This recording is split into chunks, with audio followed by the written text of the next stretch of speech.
चाचू प्लीज रुक जाओ। एक तो तुम लोग झूठ पर झूठ बोले जा रहे हो और ऊपर से मुझे ही बेवकूफ बनाने की कोशिश कर रहे हो। नहीं, मैं सच बोल रहा हूँ। चुप रहो, मुझे तो रोहित भैया को सारा सच बताना ही होगा।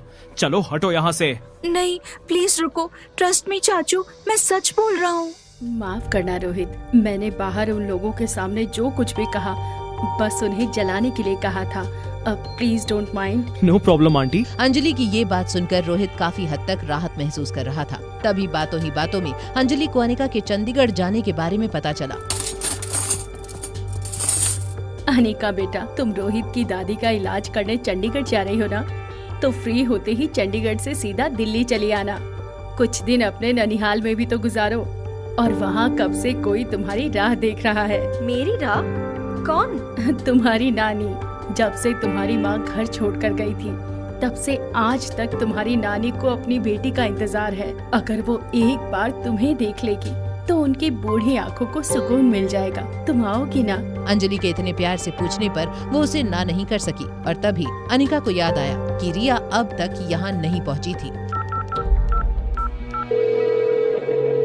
रिया, कहाँ हो तुम? रूम में मॉम, मैं बहुत थक गई थी तो सीधा यहीं आ गई। मैंने तुमसे कहा था ना, मुझे तुम्हें किसी से मिलवाना है। गुस्सा क्यों कर रही हो?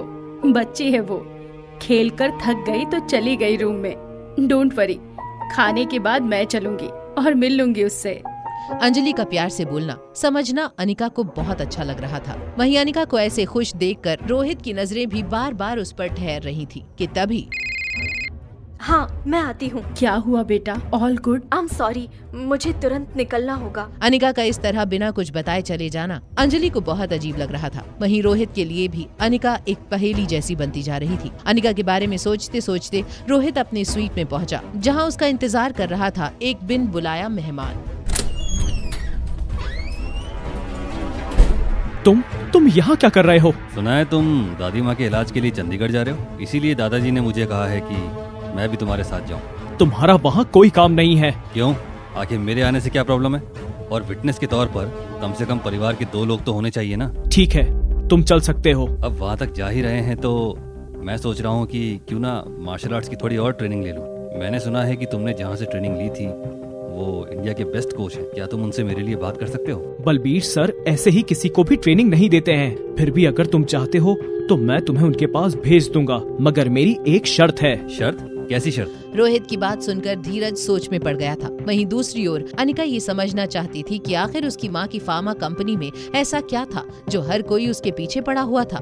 स्वाति मैडम, माफ करना अनिका बिटिया, तुम्हें देखकर लगा स्वाति मैडम सामने आ गई हो। मनोज अंकल, मुझे आपसे एक जरूरी बात करनी थी। हाँ कहो ना बेटा। मैं जानता हूँ कंपनी मुनाफा नहीं कर पा रही है। अगर तुम मेरी जगह किसी नए और ज्यादा पढ़े लिखे आदमी के हाथों में कंपनी की भागदौड़ देना चाहती हो तो मुझे कोई एतराज नहीं है। ये कैसी बातें कर रहे हैं अंकल आप? मैं तो सिर्फ कागजी मालकिन हूँ। ये कंपनी मुझसे कहीं ज्यादा आपकी है। मैंने तो आपको यहाँ बस इतना पूछने के लिए बुलाया था कि क्या इस कंपनी के अलावा भी कुछ है जो मेरी माँ मुझे देना चाहती थी। हाँ बेटा, एक और चीज है तो सही।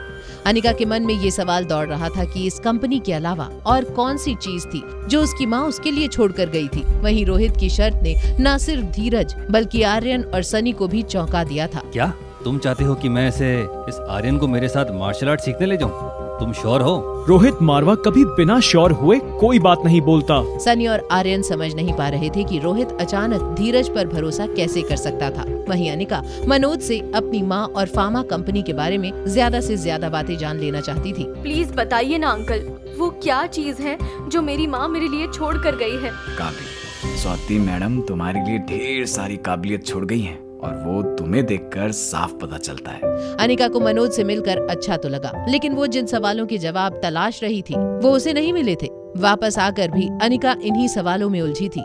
तभी कब तक प्रैक्टिस से भागती फिरोगी? मेरे कैंप का नाम खराब करके रख दिया है तुमने। बलबीर सर प्लीज चिल्लाइए मत, मैं बहुत थक गई हूँ और आपको तो पता है मैं सारा दिन कितनी बिजी रहती हूँ।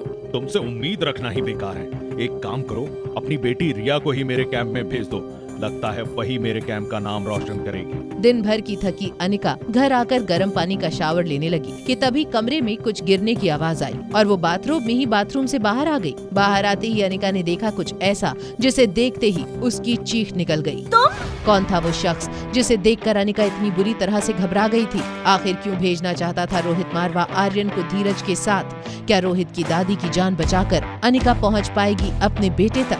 जानने के लिए देखिए अगला एपिसोड सिर्फ पॉकेट FM के YouTube चैनल पर। और एक लड़की को देखा तो के सारे एपिसोड्स को सुनने के लिए डिस्क्रिप्शन में दी हुई लिंक से डाउनलोड कीजिए पॉकेट FM ऐप।